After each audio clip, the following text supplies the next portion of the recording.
Menteri, Pak Wamen, terutama Bang Nasim. Selamat datang juga PLT Kepala Badan Standarisasi Nasional, Saudara Y. Kristianto Widiawardono, beserta semua jajaran. Selamat datang Pak. PLT Dirjen Perdagangan Luar Negeri Kemendak, Saudara Tommy Andana, dan Ketua Komite Anti Dumping Frida Atiati, beserta semua jajaran.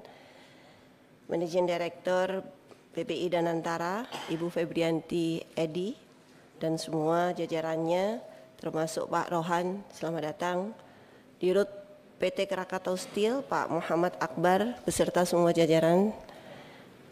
Dan Bapak Ibu yang saya banggakan, puji syukur kita panjatkan kehadirat Allah SWT, Tuhan Yang Maha Kuasa, yang selalu memberikan rahmat dan karunia-Nya sehingga pada pagi hari ini, di hari Senin, yang mudah-mudahan kita semuanya mendapatkan kesehatan, kerahmatan, dan kebahagiaan, serta lancar dalam menjalankan semua tugas-tugas kita masing-masing. Amin.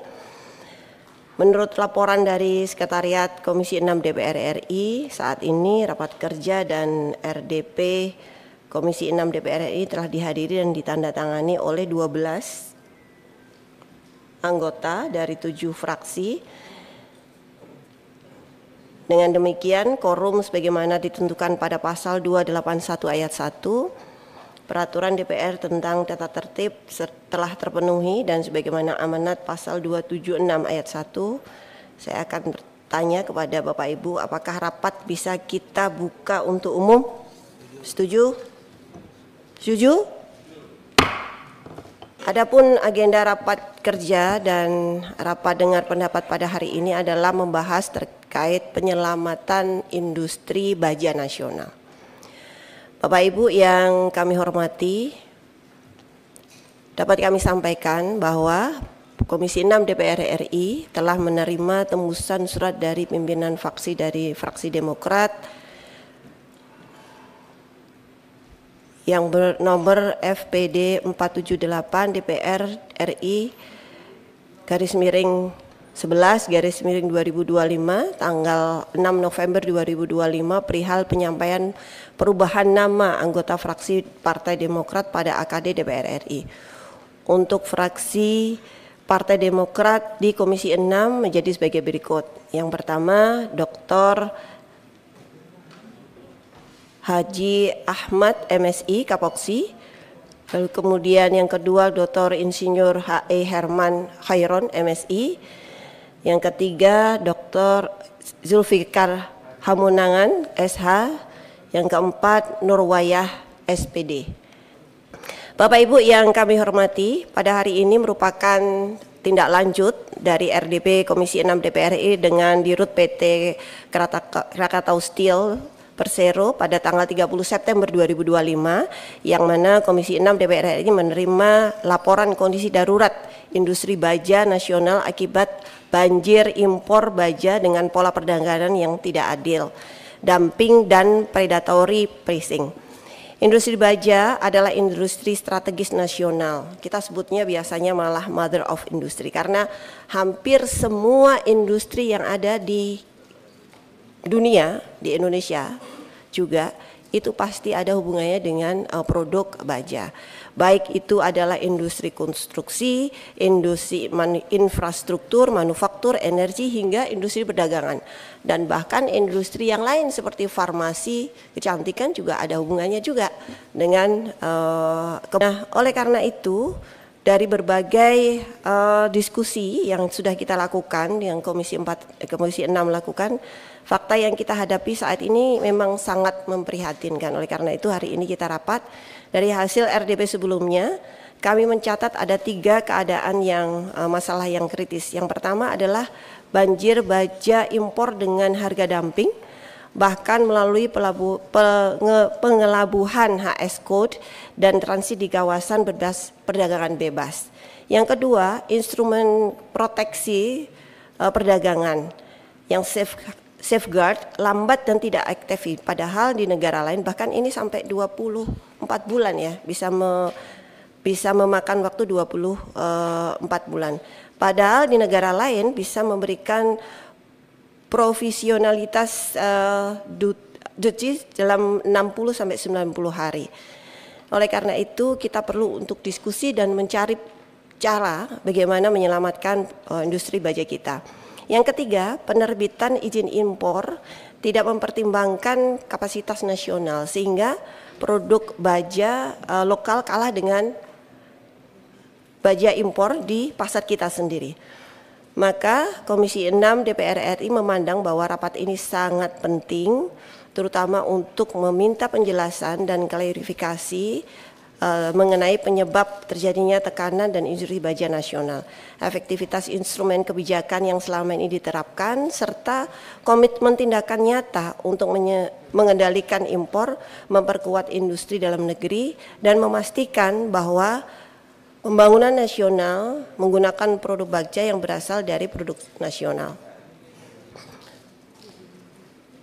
Tentu dalam rapat kali ini kita berharap kita dapat menemukan solusi, kita bisa mengurai, kita bisa membantu, dan kita punya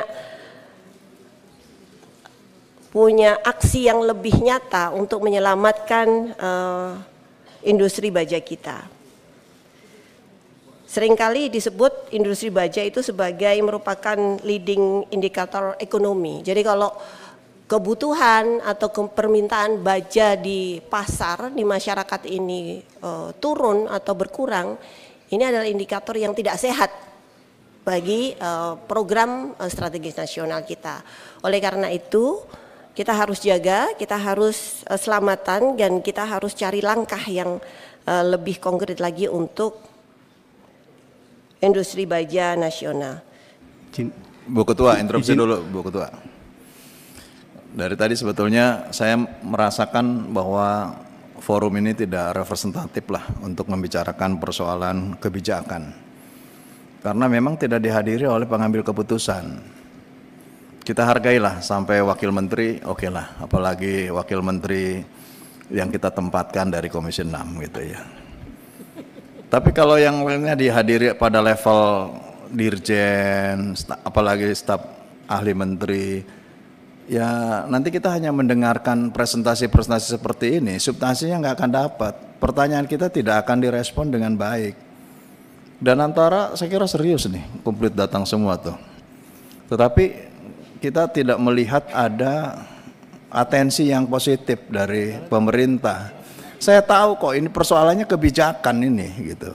Kenapa kemudian tidak ada koordinasi di lintas sektoral yang memungkinkan bahwa baja ini dihitung secara pasti dan diberikan prioritas kepada industri baja dalam negeri. Krakatau Steel kalau sampai hari ini tidak diberikan ruang yang cukup untuk mendapatkan market, menurut saya nothing lah, pasti rugi terus itu. Jadi itu menurut saya Bu Ketua. Jadi ini sih kita ya informatif, nggak akan ini menghasilkan keputusan yang terbaik. Terima kasih. Bu Ketua, menyambung Pak Herman. Soal ini betul-betul soal kebijakan. Kita mengapresiasi kehendak yang luar biasa Bapak Presiden. Ya. Tidak hanya untuk menegakkan kedaulatan ekonomi kita, ya, tapi juga adalah untuk menghargai produk dalam upaya menciptakan pertumbuhan. Industri baja adalah salah satu yang diarahkan untuk memacu daripada pertumbuhan ekonomi kita. Saya sarankan Bu Ketua, kita tunda saja ini sampai menghadirkan Menteri Perdagangan. Ini menyangkut kebijakan itu. Apalagi mohon maaf, ini Pak, ini hanya PLT, gitu ya. Jadi kalau hanya PLT, apa yang dikatakan Pak Herman, ini kita hanya dapat informasi saja. Kalau informasi banyak sumber, tidak perlu melalui PLT itu. Jadi usul saya, Bu Ketua, kita tunda pertemuan ini sampai Menteri Perdagangan hadir. Terima kasih, Pak Tommy. Harap sampai ke Pak Menteri, ya, bahwa ketika diundang DPR, dan itu berkaitan kebijakan, minimal wamen yang hadir. Menteri itu pembantu presiden. Anggota DPR itu setara dengan presiden. Bapak baca struktur kenegaraan kita. Ya. Kami ini berdarah-darah bisa duduk di sini nih. Tidak mudah memperjuangkan aspirasi rakyat. Tidak mudah memperjuangkan. Nanti di antara ini mungkin akan menempatkan industri baja.